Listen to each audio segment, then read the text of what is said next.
Hello 10th class students, hope all of you are fine. Students, today I am going to start your first chapter of civics, the Union Legislature. अगर आपको जो आपका first chapter है history का, the first war of independence, उसकी videos चाहिए तो वो वीडियोस जो हैं अवेलेबल हैं with notes on my channel, और वो चैनल आपको वीडियोस मिल जाएंगी, अवेलेबल होंगी in the playlist. So firstly today I am going to start about the syllabus. जो यूनियन लेजिस्लेचर जो चैप्टर है इसका सिलेबस क्या है. First is here definition of a federal setup. तो फर्स्ट टॉपिक यहाँ पर है definition of a federal setup. Second है लोकसभा. लोकसभा के अंदर जो सब टॉपिक्स हैं that are term, composition, qualifications for membership. Next है आपका पार्लियामेंट्री प्रोसीजर्स. पार्लियामेंट्री प्रोसीजर्स के अंदर आएगा आपको a brief idea of sessions. तो पार्लियामेंट के 3 सेशंस होते हैं, इसका ओनली ब्रीफ आइडिया देना है हमने. क्योरम क्या होता है, what is the question hour, adjournment motion and the no confidence motion. Next is speaker, how the speaker is elected and what are its 4 functions. Any 4 functions आपने बताने हैं यहाँ पर. राज्यसभा, राज्यसभा का composition, qualifications for the membership, elections means how the members of Rajya Sabha elected, then term कितनी है राज्यसभा की, उसके मेंबर्स की टर्म कितनी है, who is the presiding officer of the Rajya Sabha. Next is the powers and functions of union parliament. तो powers and functions में only 4 functions हैं यहाँ पर, legislative, financial, amendment of the constitution, control over the executives. तो ये कुछ एक functions यहाँ से रिड्यूस हुए हैं for the session 2022-23. Last is the exclusive powers of the 2 houses. So this is all about the syllabus which you have to learn from your chapter 1 the union legislature. Today students, I will discuss here the definition of federal setup, that is the very first topic of our chapter. Federal setup, देखो federal setup होता क्या है, dual administration and double set of government. Dual means देखो double होता है, 2 set of government are there, is known as a federal setup. किसी भी country में जहाँ पर 2 sets होंगे गवर्नमेंट के, उसे हम क्या कहते हैं, federal setup. India has 2 sets of government. अब देखो इंडिया में 2 sets of government है, one is eight the central and second at the state government. देखो एक हमारा सेंट्रल लेवल पर गवर्नमेंट होते हैं जो जिसकी आज हमारे प्राइम मिनिस्टर हैं, Modi is there, prime minister PM Modi is there, वो हमारी कौन सी गवर्नमेंट है, that is the central government. उसके बाद जितनी भी स्टेट्स हैं यहाँ पर, उन सभी की अपनी अपनी गवर्नमेंट्स हैं, that is called the state government.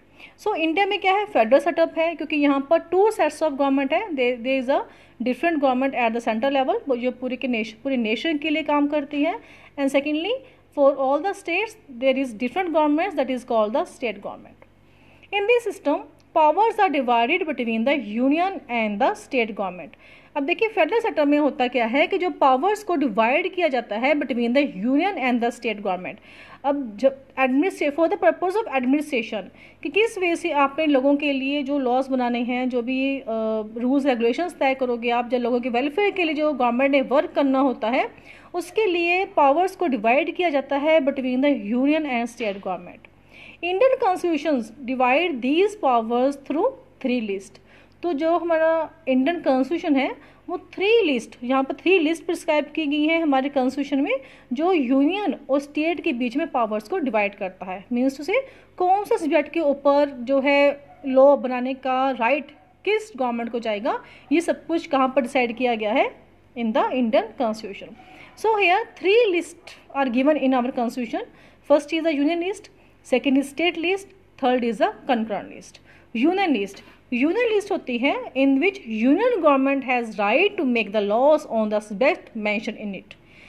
देखो जितने भी सब्जेक्ट इसमें कवर अप होंगे, उन सभी सब्जेक्ट्स के ऊपर जो राइट होगा लॉ बनाने का, वो किसको होगा, only with the union government. जो हमारी सेंट्रल गवर्नमेंट होगी वही यहाँ पर इन सब्जेक्ट्स के ऊपर लॉ बना सकती है. और कौन से सब्जेक्ट्स हैं वो, like defense, foreign affairs, railways, currency, etc. Next is state list. Now here state governments can make the laws on the subject mentioned in this one list. अब यहाँ पर only state government को right होगा, यहाँ पर जो भी subjects mention है वहाँ पर जो state governments हैं, different states की जो governments होंगी, वो अपने accordingly, अपने state के accordingly, अपने state के लोगों के accordingly वहाँ पर जो है law बनाएगी. तो ये कौन से सब्जेक्ट इसमें कवर अप करते हैं, for example police system is there, local governments आपने पढ़ा है 9th क्लास में, that is urban local self government and the rural local self government. तो उनके लॉ बनाना, trade and commerce, agriculture within the state.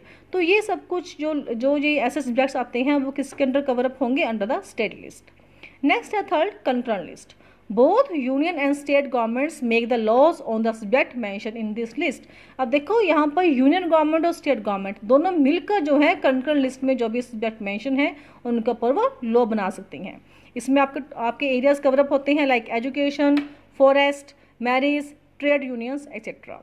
एक बात और यहाँ पर स्टूडेंट्स देखो, अगर कभी भी यहाँ पर इश्यूज आते हैं regarding the decision of the concurrent list के किसी भी सब्जेक्ट के रिगार्डिंग, अगर यूनियन और स्टेट के बीच में इश्यूज हैं, मीन्स यूनियन जो है गवर्नमेंट वो किसी और डिसीजन के लिए या फिर किसी और ट्रैक पर है, मीन्स वो चाहती है कि ये डिसीजन एप्लीकेबल हो, but state government second side पर है, मीन्स दोनों के आपस में जो डिसीजंस हैं जो मैच नहीं हो रही हैं, तो इस बेस पर इस कंडीशन में क्या होगा, इस कंडीशन में जो यूनियन गवर्नमेंट है उसी का डिसीजन एक्सेप्टेड होगा। देखो कभी भी अगर डिस्प्यूट्स राइज होते हैं यूनियन और स्टेट गवर्नमेंट के बीच में for the concurrent list, any of the subject of the concurrent list, किसी भी तरह का कोई भी आर्गूमेंट यहाँ पर आता है, इन दोनों के बीच में डिसीजन नहीं ले पा रहे हैं, दोनों की एक राय नहीं है, तो जो डिसीजन होगा वो किसका एक्सेप्टेड होगा, वो यूनियन गवर्नमेंट का ही एक्सेप्टेड होगा। इसलिए हम कहते हैं India is a union of state which has a strong central government, जिसके सेंट्रल गवर्नमेंट जिसके स्ट्रॉन्ग है, बट ये क्या है, इंडिया क्या है, एक यूनियन ऑफ स्टेट्स है। और नेक्स्ट यहाँ पर फेडरल सेटअप में क्या होता है, there is a written constitution, एक रिटन कॉन्स्टिट्यूशन होगा फेडरल सेटअप में एंड इट इज़ सुप्रीम। तो हमारा जो कॉन्स्टिट्यूशन है वो सुप्रीम है एंड इट इज़ रिटन, जो सारी के सारी पावर्स को, फंक्शंस को डिस्क्राइब करता है कि गवर्नमेंट के क्या फंक्शंस हैं, गवर्नमेंट के क्या राइट्स हैं, क्या पावर्स हैं, सिटीजन्स के पास क्या राइट्स है, क्या पावर्स हैं, ये सब कुछ कौन डिसाइड करता है, हमारा कॉन्स्टिट्यूशन डिसाइड करता है। सो this is the definition of the federal setup, hope you understand it. Students, अगर आपने अभी तक मेरे चैनल को सब्सक्राइब नहीं किया है तो सब्सक्राइब इट, ताकि मुझे मोटिवेशन मिले और वीडियोस अपलोड करने का with the notes. In the next video I will discuss about the Lok Sabha. Have a nice day, goodbye all of you.